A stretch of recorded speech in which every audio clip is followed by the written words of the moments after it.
என் அன்பார்ந்தவர்களே, ஒரு 2 நாளைக்கு முன்னாடி ஒரு அன்பர் ஃபோன் பண்ணியிருந்தார்.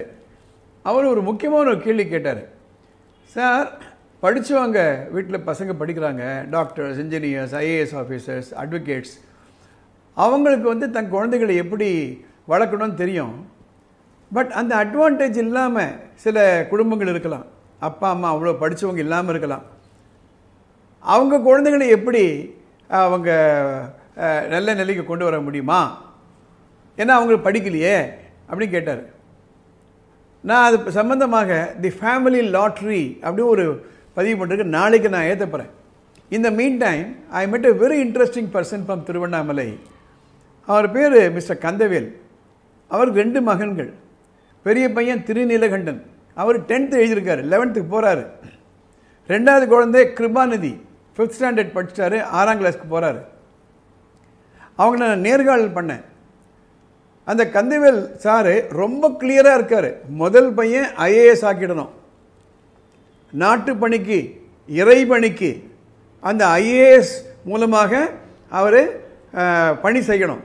2வது குழந்தை மிலிட்ரிக்கு போகணும், அந்த மிலிட்ரி சர்வீஸ் முடிச்ச பிறகு நீதிபதி ஆகணும். அவ்வளோ நல்ல ஒரு ஐடியா. என்ன வித்தியாசம்னா, இவர்களுக்கு அந்த ஒரு ஸ்ட்ராட்டஜிக் திங்கிங் இல்லை, செயல் திட்டம் இல்லை இவங்களுக்கு. அந்த இன்டர்வியூ கொஞ்சம் பாருங்கள். திரு கந்தவேல் அவர்கள் திருவண்ணாமலையில் வந்திருக்காங்க.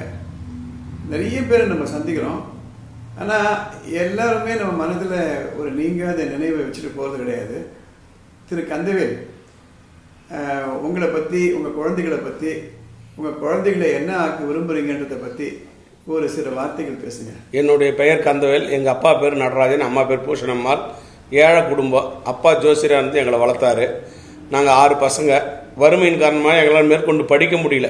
230 ரூபா ஸ்கூலில் ஃபீஸ் கட்டி எங்களால் படிக்க முடியாத சூழ்நிலை. அந்த ஏக்கம், எங்கள் குழந்தைங்களை நல்லா படிக்க வைக்கணும்னு ஆசைப்படுறோம். அதுக்கு யூடியூப் மூலிமா ஐயாவுடைய தொடர்பு கிடச்சிது. ஐயாவை சந்திக்க வந்திருக்கிறோம் இந்த நாளில். அவருக்கு முதல்ல வணக்கத்தையும், இந்த வழியை காட்டின எல்லாம் பல்ல ஈஸ்வரனுடைய திருக்கரணியம், முருகனோட அருள், பகவானுடைய பெரும் படியளப்பாருன்னு சொல்லுவார் பகவான். அது மாதிரி ஒரு வழிகாட்டிக்காக படியளந்த பகவானுக்கு நன்றி சொல்லி, எனக்கு ஆசை ஐஏஎஸ் ஆகி இறைவனுக்கு தொண்டு செய்யணும், இந்த ஊருக்கு தொண்டு செய்யணும். ஏன்னா இறைவன் கொடுத்த மறுபிறப்பு. இவர் இறந்து போச்சு சொன்ன குழந்தை புழஞ்சு வந்தது. பழஞ்சு சிவாலயம் அந்த கோயிலில் போய் ஒரு 4 நாள் கற்பூரம் ஏற்றி அழுதேன். செத்து போச்சுன்னு சொன்ன குழந்தை உயிராக வந்துச்சு. அதனால் அன்னிலேருந்து இவரையும் தோன்று சிவத்தொண்டில் ஈடுபட்டுன்னு நானும் சிவத்தொண்டு செஞ்சு அந்த இறைவனுக்கு பெரும் பாக்கியத்தெல்லாம் கொடுத்துட்டாரு. அந்த பெரும் நன்றி அந்த திருக்கரை ஈஸ்வரன் திருப்பர சுந்தரிக்கு நன்றியை சொல்லுவது, அந்த திருப்பணியிலிருந்து எல்லாருக்கும் ஊர் மக்களுக்கு நன்றியை சொல்லிக்கிறேன். ஏன்னு சொன்னால், இந்த குழந்தை இறைவன் கொடுத்த குழந்தை. அப்போ இறைவன் சும்மா குழந்தையை கொடுக்க மாட்டார், எது சாதிக்கிறதுக்கு தான் அவரை மறுபிறப்பு கொடுத்துருக்காரு. அந்த சாதனைக்காக ஐயாவை நாங்கள் யூடியூப்பில் பார்த்துக்கின்னு இருந்தேன். ஐயாவுடைய தொடர்பு கிடச்சது, ஃபோன் அடித்தேன், வாங்கன்னு சொன்னார். இந்த குழந்தைய ஐஏஎஸ் ஆக்கணும், அதுக்கு எங்களுக்கு ஏதோ ஒரு வழிகாட்டுங்க ஐயா. இந்த குழந்தை ஒரு மிலிட்ரி ஆஃபீஸர் ஆகி நீதிபதி ஆகணும். ஏன்னு கேட்டால், எனக்கு மிலிட்ரிக்கு போகிற வாய்ப்பு இல்லை. மிலிட்ரிக்கு போகணுன்னு ரொம்ப ஆசை. காலையில் தூங்கி எழுந்த உடனே கிரவுண்டில் தான் இருப்பேன். எழுந்து அது எங்கள் ஊர் மக்களுக்கு எல்லாருக்கும் தெரியும். ஆனால் அன்றைக்கி எங்களுக்கு வசதி வாய்ப்போ வழிகாட்டியோ இல்லாதனால இன்றைக்கி இறைவன் எங்களை ஒரு லெவலுக்கு நடுத்தர குடும்பத்தில் வச்சுருக்காரு.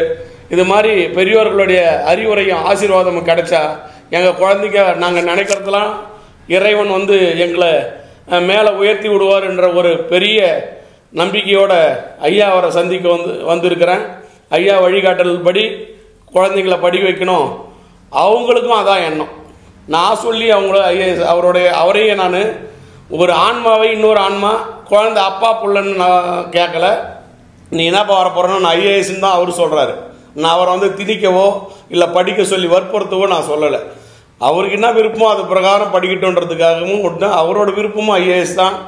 அவரை என்னோட சின்ன பையன் கிருபாநிதி, திருச்செந்தூர் முருகன், அவருக்கு 6 வருஷம் டிஃப்ரெண்ட்டு. குழந்தைய பிறக்காதுன்னு சொல்லி முருகனுக்கு சஷ்டி விரதம் இருந்து பிறந்தாருங்க.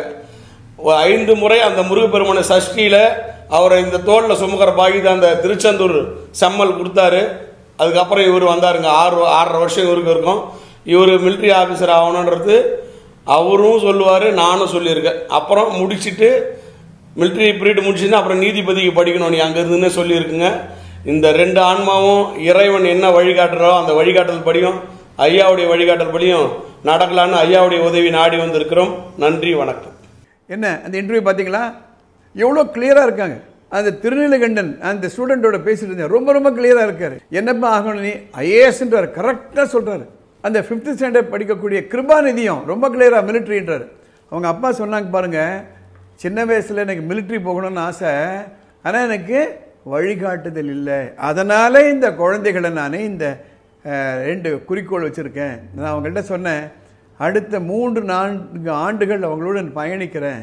அந்த திருநீலகண்டன் அந்த பையன்கிட்ட சொன்னேன், எப்போ வேணால் எனக்கு ஃபோன் பண்ணு, சென்னைக்கு வரும்போதெல்லாம் என்னை வந்து பாருங்கள், ஒருவேளை நான் திருவண்ணாமலைக்கு வந்ததுன்னா உங்களை நேரில் வந்து சந்திக்கிறேன் என்று சொன்னேன். இந்த பதிவு எதுக்காக நான் போடுறேன்னா, there are families where the advantage is there. Parents are educated, they know how to think. There are also parents who have ambition, but they don't know how to think. We have to guide them. If properly guided, these children can also perform. அதுக்காக தான் இந்த video போடுறேன். இது போன்ற video உங்களுக்கு பிடிச்சிருந்தது அப்படின்னா 4 பேருக்கு ஷேர் பண்ணுங்கள், லைக் பண்ணுங்கள். அடுத்த எபிசோடில் பார்க்கலாம்.